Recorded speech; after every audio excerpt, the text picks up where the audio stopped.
আসসালামু আলাইকুম। সবাই কেমন আছেন? আশা করি সবাই ভালো আছেন। আজ আপনাদের জন্য নিয়ে এসেছি গল্পের অন্তিম পর্ব। আশা করি গল্পটি আপনাদের ভালো লাগবে। তাহলে চলুন শুরু করা যাক। এদিকে রাফির ঘুম ভাঙতেই পায়ের দিকে তাকিয়ে দেখল কেউ একজন বসে আছে। রাফি ঘুম ঘুম ভাব নিয়ে বলে, কে ওখানে? আচমকা রাফির কথা শুনে আমি চমকে উঠলাম। তারপর এক মুহূর্ত বসে না থেকে দৌড়ে নিজের রুমে চলে এলাম। আমার এমন কাণ্ড দেখে রাফি ভয় পেয়ে উঠে বসে। ততক্ষণে চোখের ঘুম উধাও হয়ে গেছে। পাশে হাতে রেখে দেখে পিয়াস নেই। এবার রাফি ভাবনায় পড়ে গেল। রাফি মনে মনে ভাবে, তাহলে কি আমার পায়ের কাছে পিয়াস বসেছিল? কিন্তু পিয়াস কেন আমার পায়ের কাছে বসে থাকবে? তবে কি অন্য কেউ কে হতে পারে? কিন্তু পিয়াস কোথায় গেল? রাফি আর দেরি না করে পিয়াসকে ফোন দিল। এদিকে পিয়াস চোখ বন্ধ করে রাইসাকে বুকের সাথে জড়িয়ে ধরে স্বপ্নের দেশে ভাসছে। রাইসাও চোখ বন্ধ করে পিয়াসকে জড়িয়ে ধরে আছে। বেশ রোমান্টিক মুহূর্ত চলছিল দুজনের মধ্যে। কিন্তু হঠাৎ পিয়াসের ফোনটা বেজে উঠে সব শেষ করে দিল। পিয়াস মুখে বিরক্ত ফুটিয়ে বলে, ওহো, এই অসময়ে আবার কে ফোন দিল এত রাতে? এই বলে পকেট থেকে ফোন বের করে ফোনের স্ক্রিনে রাফির নাম্বার দেখার সাথে সাথে পিয়াস শুকনো ঢোক গিলে বলে, সর্বনাশ, ভাইয়া তো উঠে গেছে, এখন কি হবে? পিয়াসের কথা শুনে রাইসাও ঘাবড়ে যায়। ভালোবাসার মানুষের সাথে একটু সময় কাটাতে এসে ধরা না পড়ে যায়। রাইসা বলে, কি ভাইয়া? পিয়াস বলে, হ্যাঁ ভাইয়া। এখন কি করব? ফোন রিসিভ করলে যদি জিজ্ঞেস করে কোথায় আমি, তখন কি বলবো? রাইসা বলে, ফোন রিসিভ করে কিছু একটা বলে ম্যানেজ করো। পিয়াস ফোন রিসিভ করে বলে, হ্যাঁ হ্যাঁ হ্যালো। রাফি বলে, পিয়াস তুমি কোথায়? পিয়াস আমতা আমতা করে বলে, আমি তো একটু বাইরে এসেছি। পিয়াসের এমন কথা শুনে রাফি বুঝতে পারল রাইসার সাথে দেখা করতে গিয়েছে, তাই এমন আমতা আমতা করে কথা বলছে। রাফি বলে, আমি জানি তুমি রাইসার সাথে দেখা করতে গিয়েছ, আর রাইসা এখনো তোমার সাথে আছে। রাইসাকে নিয়ে এখনই এই রুমে আসো, কথা আছে। এই বলে রাফি ফোন কেটে দেয়। পিয়াস আর দেরি না করে রাইসাকে নিয়ে রাফির রুমে গেল। ওরা রুমে গিয়ে দেখে চিন্তিত মুখ নিয়ে রাফি খাটের উপর বসে আছে। রাইসা রাফির সামনে এসে মাথা নিচু করে দাঁড়িয়ে বলে, সরি ভাইয়া, আমার ভুল হয়ে গেছে, আর কখনো এমনটা করব না। রাফি বলে, ঠিক আছে, এখানে ক্ষমা চাওয়ার কিচ্ছু হয়নি। আমি তোমাদেরকে ডেকেছি অন্য কারণে। পিয়াস বলে, কি হয়েছে ভাইয়া? রাফি বলে, কি হয়েছে আসলে আমি নিজেও জানি না। আমি তো ঘুমিয়ে পড়েছিলাম। তুমি কখন উঠে গেছো তাও বলতে পারবো না। হঠাৎ পায়ের উপর কোত্থেকে যেন পানি পড়ল, তাতে আমার ঘুম ভেঙে গেল। তারপর চোখ খুলে পায়ের ওখানে তাকিয়ে দেখি কে যেন একটা বসে আছে। আমি কে জিজ্ঞেস করতেই দৌড়ে পালিয়ে গেল, কিন্তু আমি এটা বুঝতে পারলাম না কে এলো। পিয়াস আর রাইসা একে অপরের মুখের দিকে তাকায় অবাক হয়ে। বেশ কিছুক্ষণ চিন্তা ভাবনা করে রাইসা বলে, এত রাতে এখানে কে আসতে পারে? হঠাৎ রাইসার কিছু একটা মনে হতেই বলে, আপু নয় তো? রাইসার কথা শুনে রাফি চোখ গোল গোল করে রাইসার দিকে তাকায়। রাফি মনে মনে ভাবে, এই কথাটা আমার মাথায় আসলো না কেন? সত্যিই কি ও এসেছিল? তাহলে ও আমার সাথে কথা না বলে এভাবে পালিয়ে গেল কেন? কিন্তু ও কি কান্না করছিল? তা না হলে আমার পায়ে পানির ফোঁটা কোত্থেকে পড়লো? কথাগুলো ভেবে রাফি আর এক মুহূর্ত বসে না থেকে দৌড়ে আমার রুমে চলে এলো। এদিকে রাফির কাণ্ড দেখে পিয়াস আর রাইসা দুজনেই অবাক হয়ে তাকিয়ে আছে। রাইসা বলে, কি হলো এটা? চলো তো গিয়ে দেখি।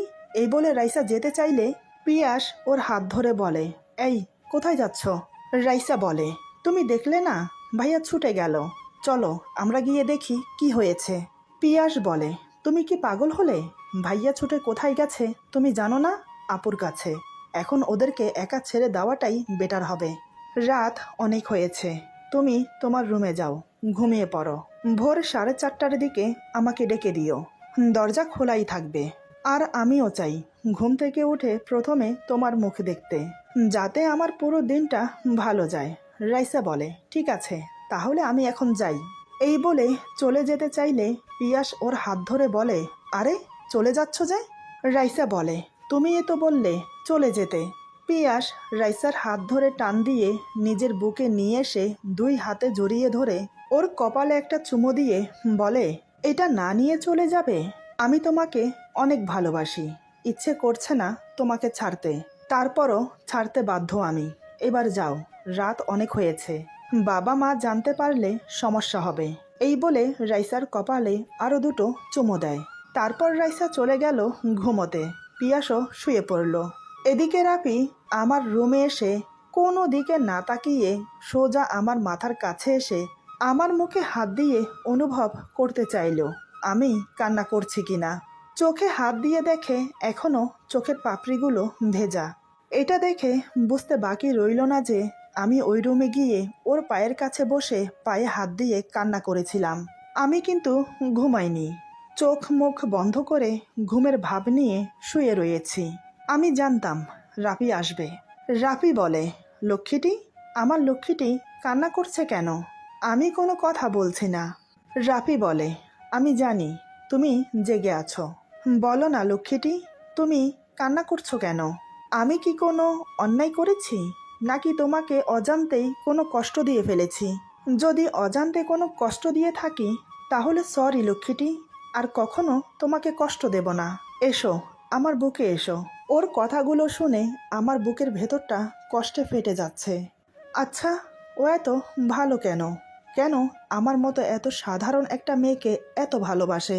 আমি যে অনেক বড় অন্যায় করে ফেলেছি ওর সাথে, কোন মুখে ক্ষমা চাইবো ওর কাছে আমি? ও কি আমাকে ক্ষমা করবে? এদিকে রাফি আবার বলে, এই লক্ষ্মীটি, আসো, আমার বুকে আসো। এবার আর কান্না লুকিয়ে রাখতে পারলাম না, ফুপিয়ে ফুপিয়ে কেঁদে উঠলাম। এটা দেখে রাফি ব্যস্ত হয়ে পড়ল আমাকে নিয়ে। এক টানে আমাকে বসিয়ে শক্ত করে জড়িয়ে ধরল আমার মাথা ওর বুকে। রাফি আমার মাথা বুকের সাথে শক্ত করে চেপে ধরে বলে, কি হয়েছে? কান্না করছো কেন তুমি? এভাবে কান্না করো না প্লিজ, তোমার কান্না আমার সহ হয় না। আচ্ছা, আমি কি কোনো অন্যায় করেছি? তাহলে তুমি আমাকে শাস্তি দাও, তারপরও কান্না করো না। আমি ওকে শক্ত করে জড়িয়ে ধরে বললাম, আমাকে ক্ষমা করে দাও। আমি তোমাকে ভুল বুঝে অনেক কষ্ট দিয়েছি, তোমাকে থাপ্পড় মেরেছি, তোমার নিঃস্বার্থ ভালোবাসাকে অপমান করেছি, অনেক বড় ভুল করেছি আমি, ক্ষমা করে দাও আমাকে। আর কখনো এমন ভুল করব না। তুমি চাইলে আমাকে শাস্তি দিতে পারো, যে শাস্তি দেবে আমি মাথা পেতে নেব। শুধু তোমাকে ছাড়া আমি থাকতে পারবো না। তোমার বুকে আমাকে ঠাঁই দাও। তোমার চরিত্রে মিথ্যে কলঙ্কের দাগ দিয়েছি আমি পাপ করেছি, ক্ষমা করে দাও আমাকে, প্লিজ ক্ষমা করে দাও। আমি আর পারছি না তোমাকে ছাড়া থাকতে, দম বন্ধ হয়ে আসছে আমার। রাফি বলে, আরে আরে, কি আবোল তাবোল বকে যাচ্ছ বলো তো? আর ক্ষমা চাইছো কেন? আমি কিচ্ছু মনে করিনি, তবে তোমার ব্যবহারে একটু কষ্ট পেয়েছি, এছাড়া আর কিছু না। আর এই যে তুমি এখন আমার বুকে আছো, আমার সব কষ্ট চলে গেছে। তুমি জানো, প্রতিটা মুহূর্ত তোমাকে হারানোর ভয় আমাকে কুরে কুরে খায়। সব সময় আমি এই ভয়ে ভয়ে থাকি, শুধু তোমাকে হারানোর। আমার এই জীবন যে আমি তোমার নামে লিখে দিয়েছি, তাহলে তুমি ভাবলে কি করে তোমাকে ছাড়া আমি অন্য নারীতে আসক্ত হব? আমি যে আমার লক্ষ্মী বউটাকে অনেক ভালোবাসি। আমি কান্না করতে করতে বললাম, মিথ্যে কথা, একটুও ভালোবাসো না। রাফি বলে, এ কথা কেন বলছো? আমার ভালোবাসায় কি কোথাও কমতি রয়ে গেছে? আমি বললাম, হ্যাঁ, কমতি রয়ে গেছে। রাফি অবাক হয়ে বলে, কোন দিক দিয়ে লক্ষ্মীটি? আমাকে বলো, আমি সেদিক দিয়েও পূরণ করে দেব, বলো। আমি বললাম, তুমি আমাকে ভালোবেসে পাখি ডাকতে, কিন্তু কই, এখন তো তুমি আমাকে পাখি ডাকো না। রাফি বলে, ও এই কথা, কিন্তু লক্ষ্মীটি, তুমি তো আমাকে না করেছো পাখি ডাকতে, তাই তো আমি তোমাকে পাখি ডাকি না। আমি বললাম, আমি 100 বার না করব, 1000 বার না করব, কিন্তু তুমি আমার কথা শুনবে কেন? তোমার উচিত ছিল আমার কথা না শুনে আমাকে পাখি ডাকা, কিন্তু তুমি আমাকে পাখি ডাকো না। রাফি বলে, আচ্ছা ঠিক আছে, আমার ভুল হয়ে গেছে পাখি, এই দেখো আমি কানে ধরছি, ক্ষমা করে দাও। তুমি না আমার লক্ষ্মী পাখি? পাখি আর কান্না করে না, এবার যে তোমার মাথা ব্যথা শুরু হয়ে যাবে, তখন কিন্তু আমি তোমার মাথা টিপে দিতে পারবো না, কারণ আমি অনেক ক্লান্ত। এই 15টা দিন আমি শান্তিতে ঘুমোতে পারিনি, খাওয়া দাওয়া তো ঠিকমতো করিও নি। আমি বললাম, কে না করেছে? না খেয়ে থাকতে, না ঘুমিয়ে থাকতে? রাফি আমার মাথায় চুমু খেয়ে বলে, তুমি। আমি বললাম, আমি বুঝি না করেছি না খেয়ে থাকতে, না ঘুমিয়ে থাকতে?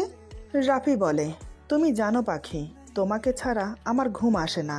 আর খাওয়া দাওয়া, তুমি আমাকে ভুল বুঝে চলে এলে। এমন অবস্থায় আমি কি করে খাই, কি করে ঘুমাই বলো তো? আমি জানি আমার মতো তুমিও অনেক ছটফট করেছো আমার জন্য, কারণ তুমিও যে আমাকে অনেক ভালোবাসো।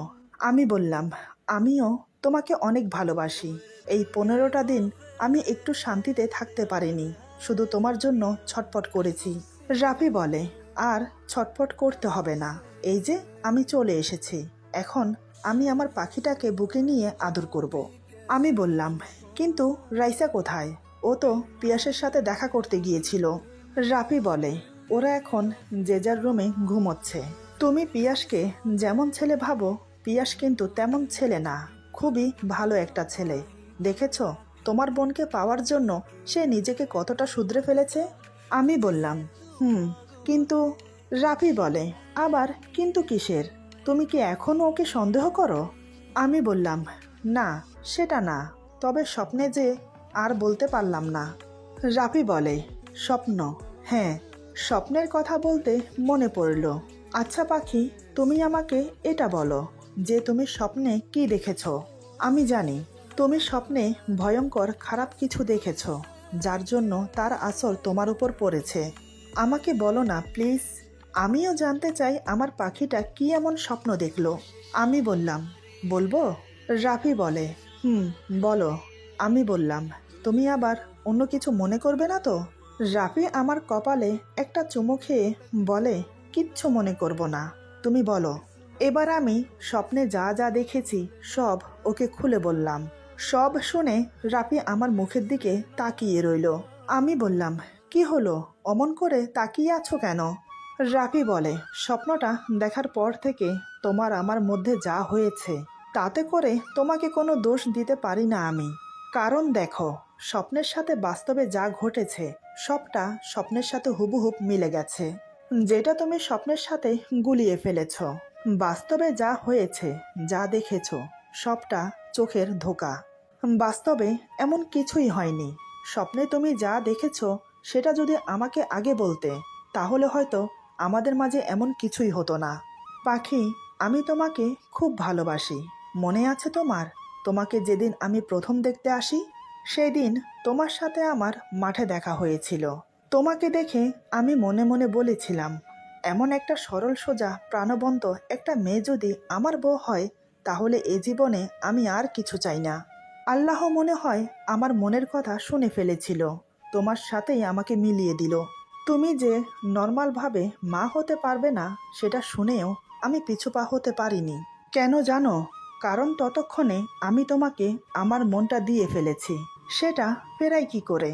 তুমি যদি আমাকে এ জীবনে বাবা ডাক শোনাতে নাও পারো, তাতেও আমি তোমাকে এক বিন্দুও অবহেলা করব না, কারণ আমার ভালোবাসা এতটাও ঠুনকো নয়।